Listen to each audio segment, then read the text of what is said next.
Hi, fifth graders and Madison students. I hope you've been enjoying the fifth grade teachers reading aloud because of Winn Dixie to you, our story by Kate DeCamillo. And we are reading this because we've been given permission by the publisher Candlewick Press. So today it is my job or my turn to read chapters 10 through 12 of this story. So if you happen to have a copy at home and you're following along with us, I'm going to give you a chance to get to that point. So while you're looking for chapter 10, I want to talk about what our purpose for reading might be today. So good readers always have a purpose for reading or a reason for reading their stories. And sometimes it's just for enjoyment. That can always be our purpose for reading, just because we enjoy reading a book. But sometimes we have a specific purpose. And when we have those reasons for reading, it helps us to understand what we're reading better and comprehend the meaning of our story. So today, since we're about halfway done with our novel here, I want you to really think about the characters. By the time you get halfway through a story, sometimes the main characters really start to make a change. And so I want you to think about the main characters. Maybe it's the preacher, maybe it's Opal, maybe it's even Gloria Dump. I want you to think about if those characters have made any changes. Are they different from the way they were when you first started the story?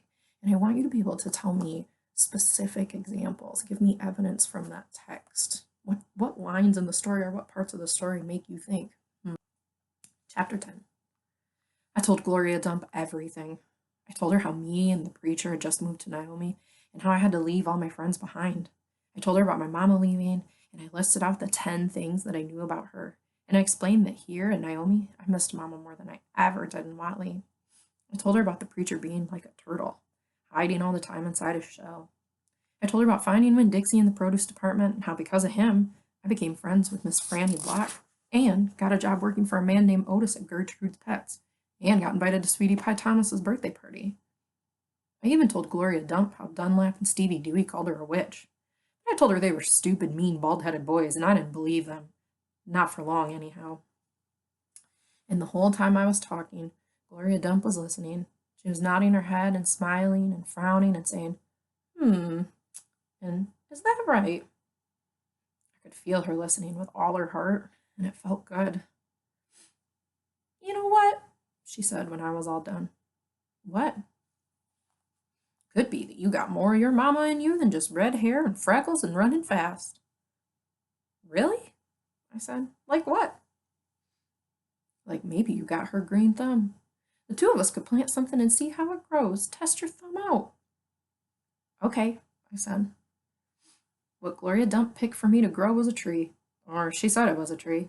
To me, it looked more like a plant. She had me dig a hole for it and put it in the ground and pat the dirt around it tight like it was a baby and I was tucking it into bed. What kind of tree is it? I asked Gloria Dump. It's a wait and see tree, she said. What's that mean? It means you gotta wait for it to grow up before you know what it is. Can I come back and see it tomorrow? I asked. Child, she said, as long as this is my garden, you're welcome in it. But the tree ain't going to have changed much by tomorrow. But I want to see you too, I said. Said Gloria Dump. I ain't going nowhere. I'll be right here. I woke Winn Dixie up then. He had peanut butter in his whiskers and he kept yawning and stretching. He licked Gloria Dump's hand before we left and I thanked her. That night when the preacher was tucking me into bed, I told him how I got a job at Gertrude's Pets.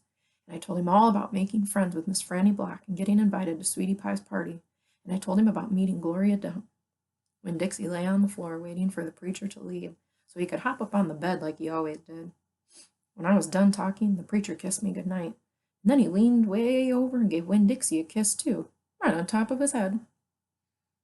You can go ahead and get up there now, he said to Winn Dixie. Winn Dixie looked at the preacher. He didn't smile at him, but he opened his mouth wide like he was laughing, like the preacher just told him the funniest joke in the world. And this is what amazed me the most. The preacher laughed back. Winn Dixie hopped up on the bed, and the preacher got up and turned out the light. I leaned over and kissed Winn Dixie too, right on the nose, but he didn't notice. He was already asleep and snoring. Ooh, I think I'm noticing evidence of the preacher changing.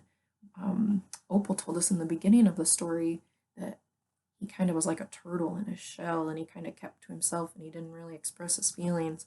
And I think Winn Dixie's turning him into a softie. He's letting the dog get up on the bed with Winn Dixie, and he's kissing the dog goodnight. And I just think I'm seeing a change in the preacher so far. So I'm going to keep reading to see if I notice any other examples. Chapter 11. That night, there was a real bad thunderstorm. But what woke me up wasn't the thunder and lightning. It was Winn Dixie, whining and butting his head against my bedroom door. "Winn Dixie," I said, "what are you doing?" He didn't pay any attention to me. He just kept beating his head against the door and whining and whimpering. And when I got out of bed and went over and put my hand on his head, he was shaking and trembling, so hard that it scared me. I knelt down and wrapped my arms around him, but he didn't turn and look at me or smile or sneeze or wag his tail or do any normal kind of Winn Dixie things.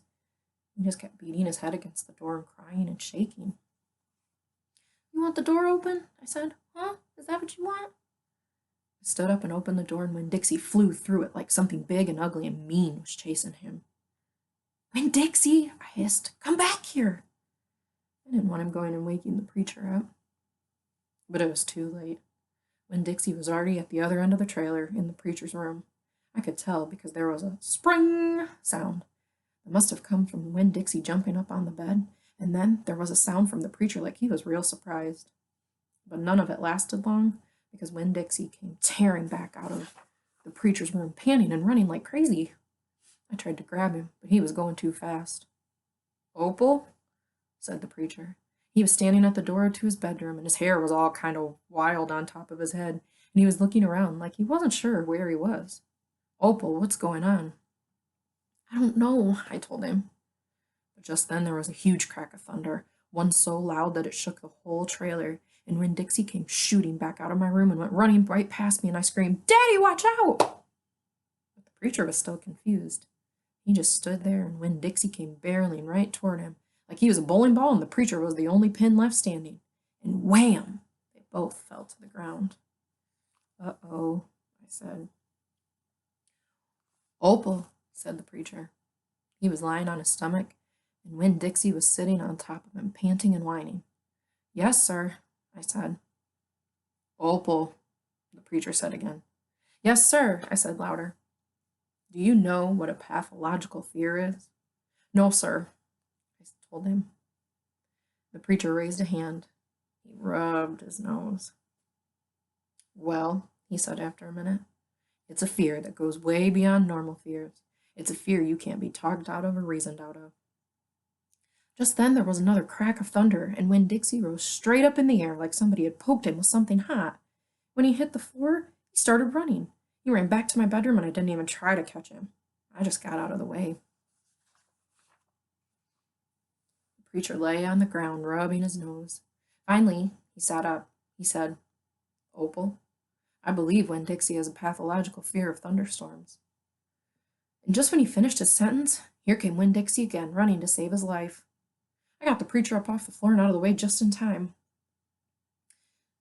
There didn't seem to be a thing we could do for Winn Dixie to make him feel better, so we just sat there and watched him run back and forth, all terrorized and panting. And every time there was another crack of thunder, Winn Dixie acted all over again like it was surely the end of the world. "The storm won't last long," the preacher told me, "and when it's all over, the real Winn Dixie will come back." After a while, the storm did end.